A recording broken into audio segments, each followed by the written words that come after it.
Bismillahirrahmanirrahim.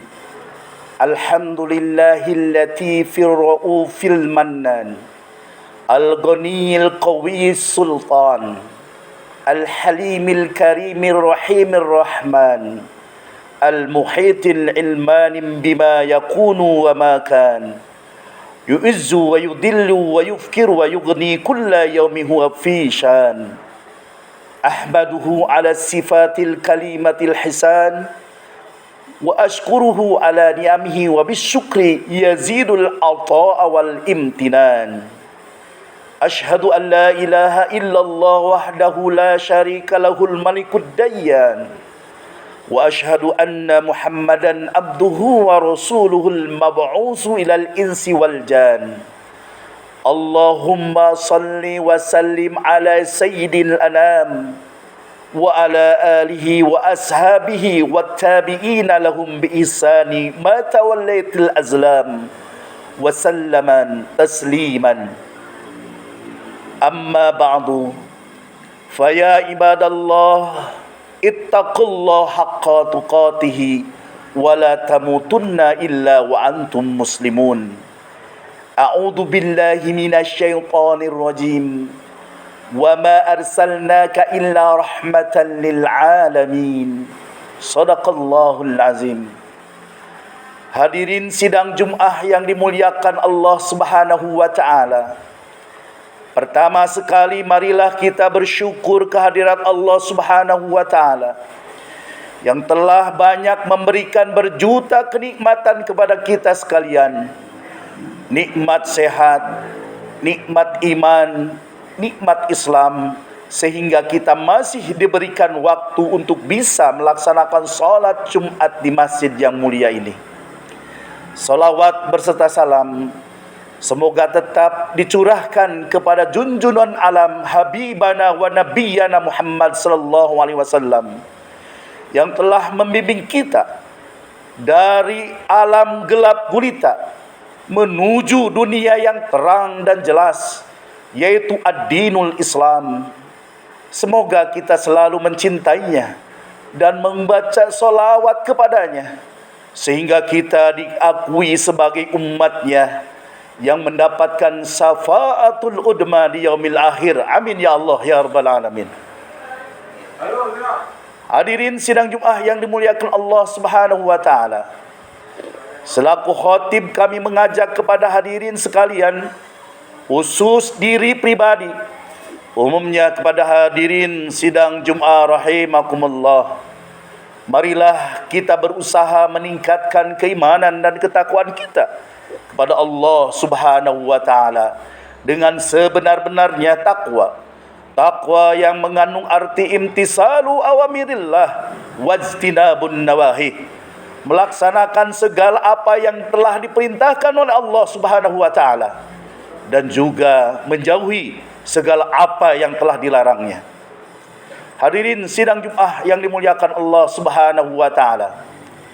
Islam merupakan agama yang mengajarkan perdamaian dan kasih sayang, menjunjung tinggi sifat tolong menolong, kesetiakawanan, egaliter, kesamaan derajat, tenggang rasa, kebersamaan, demokratis, keadilan, toleransi, dan seimbang antara urusan dunia dan juga urusan akhirat. Sebaliknya, tentu Islam melarang segala bentuk kekerasan dan sikap yang berlebih-lebihan. Rasulullah sallallahu alaihi wasallam bersabda, "Iyyakum wal ghuluwa fid dini fa inna ma ahlaka man kana qablakum fil ghuluwi fid din." Artinya, hindarilah oleh kalian tindakan melampaui batas gulu dalam beragama, sebab sungguh gulu dalam beragama telah menghancurkan orang-orang umat-umat sebelum kalian. Hadis riwayat An-Nasa'i dan juga Ibnu Majah. Di antara bentuk sikap melampaui batas adalah bersikap radikal dengan segala bentuknya yang menyalahi aturan-aturan syariat Allah Subhanahu wa taala. Padahal sangat banyak dapat kita temukan dalam Al-Qur'an yang di dalamnya mengajarkan konsep-konsep perdamaian. Seperti firman Allah Subhanahu wa taala dalam Quran surat Al-Anbiya ayat 107. Wa ma arsalnaka illa rahmatan lil alamin.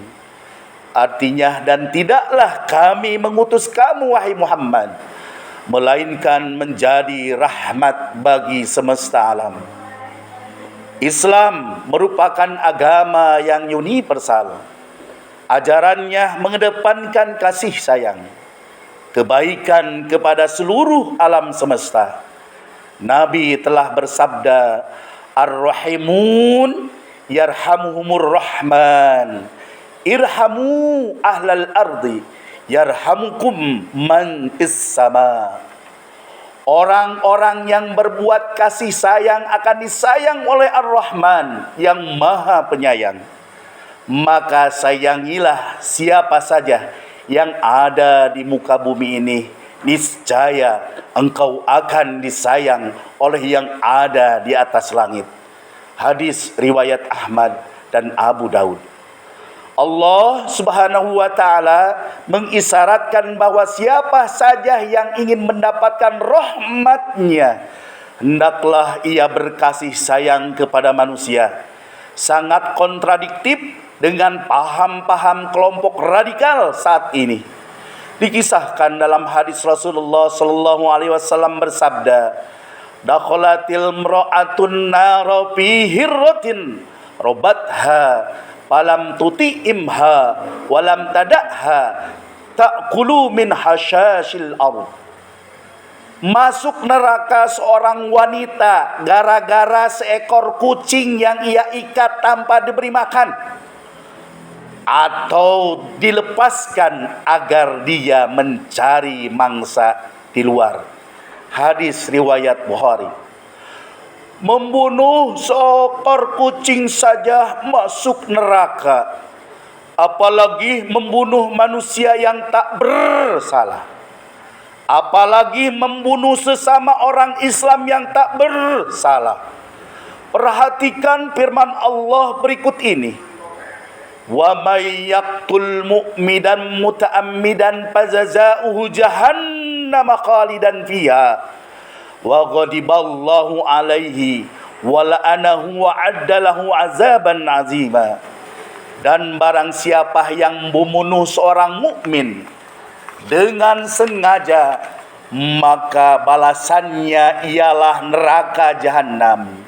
Ia kekal di dalamnya dan Allah murka kepadanya dan melaknatinya serta menyediakan azab yang besar baginya. Quran surat An-Nisa ayat 93. Hadirin sidang Jumat yang dimuliakan Allah Subhanahu wa taala. Kesimpulan dari khutbah ini adalah, pertama, kita hidup dan menjalani kehidupan di bumi Allah Subhanahu wa taala ini yang bernama Indonesia, di mana Allah Subhanahu wa taala telah membuktikan kebesarannya dengan perbedaan dan keanekaragaman di Indonesia tercinta ini. Beda suku, beda bahasa, beda bentuk wajah, beda di bidang keyakinan atau agama. Yang kedua, perbedaan ini seringkali tidak disyukuri, tetapi malah muncul konflik sosial bernuansa agama, potensi yang mengakibatkan pembelahan sosial, adanya potensi yang mengakibatkan tindakan kekerasan, bahkan menimbulkan korban. Yang ketiga, Nabi Muhammad SAW secara tegas menjelaskan posisi toleransi dan juga moderasi dalam Islam. Moderasi bersikap dewasa dalam perbedaan, sedangkan toleransi menghargai dan menghormati dalam setiap perbedaan merupakan jati diri ajaran Islam yang sebenar-benarnya. Allah menciptakan manusia untuk dicintai dan saling mencintai.